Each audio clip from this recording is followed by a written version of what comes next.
Hi everybody, welcome back to the online bridge classroom. Well, here we are at the fourth episode of the Deeper Look into Doubles series. So this time we will proceed to the 3 level to see how doubles can help us to make more precise judgment as the auction gets higher.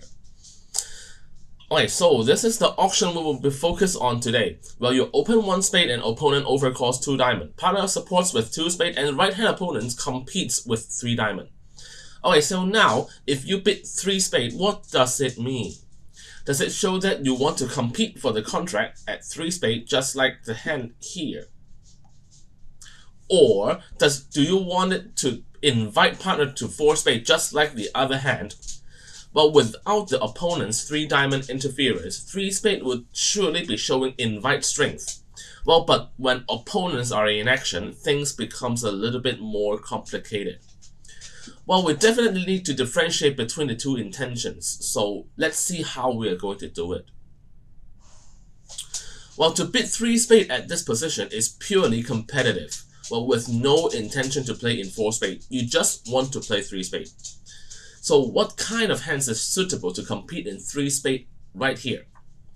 Well, so it should be a hand that be minimum in strength within the 12 to 14 range, but with an extra feature that will increase the playing strength of the hand. Well, these features can include the following, which is an extra trump, well, which is considered the best feature of all, or a singleton, or a good 5 card side suit, well, which this one is more likely to be found on the responder's side. Well, let's take a look at some of the examples. Over here, both of the hands are just 12 high card points, which is considered the minimum for an opening hand. Well, but despite the minimal strength, the hand on the left has a 6 spade, which is an extra trump, while the hand on the right has a singleton in the opponent's suit, which is surely a good news that, well, it limits the losers in the opponent's suit to just 1.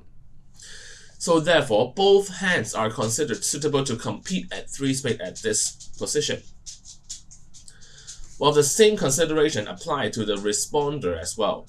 While having supported partner in the 2 level, if you have an extra feature in hand, you would like to compete for the contract at the 3 level as well. Note that no matter just one opponent has bid or both of them are in action, it makes not much difference to the meaning of the bid over here. 3 spade is also just to compete.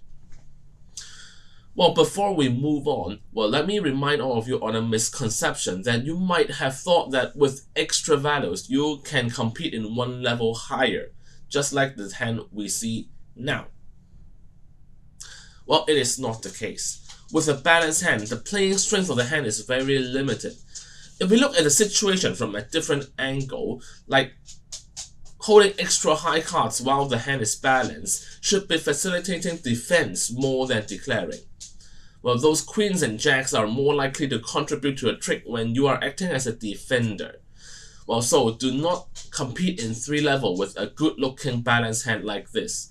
Just let them play in 3 diamond and score positive over there. Alright, so now let's return to the 2 hands we have been looking at the beginning.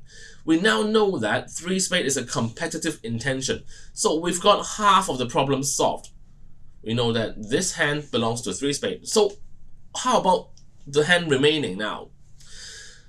So we need to show an invite hand just like the one here with the double we are going to introduce, which is the maximal double. Well, after we have confirmed a major fit and opponents are interfering at 3 level, double shows invite strength around the value equivalent to 15 to 17 high card point within this medium range. Partner could then raise to 4 spade if he has a maximum hand, and if he has a minimum, then it's better to sign off at 3 spade. The proper way to show this hand is a double over 3 diamond, showing invite strength, asking partner to bid 4 spade if he has a maximum hand, just as if West has not bid 3 diamond, you would bid 3 spade directly. So now you replace it with a maximal double. Well, we have to be mindful that the good features we have been mentioning earlier is still ineffective.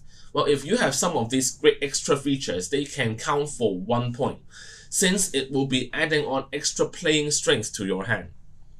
If these points from the effective features and your high card points add up to 15, you should be showing it with an invite strength with a maximal double.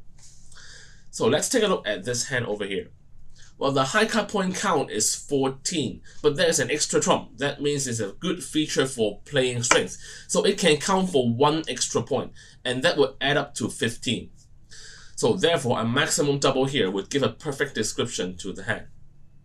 So this is the end of my sharing today. Hope you find it useful to your games. So thank you and see you all next time. Goodbye.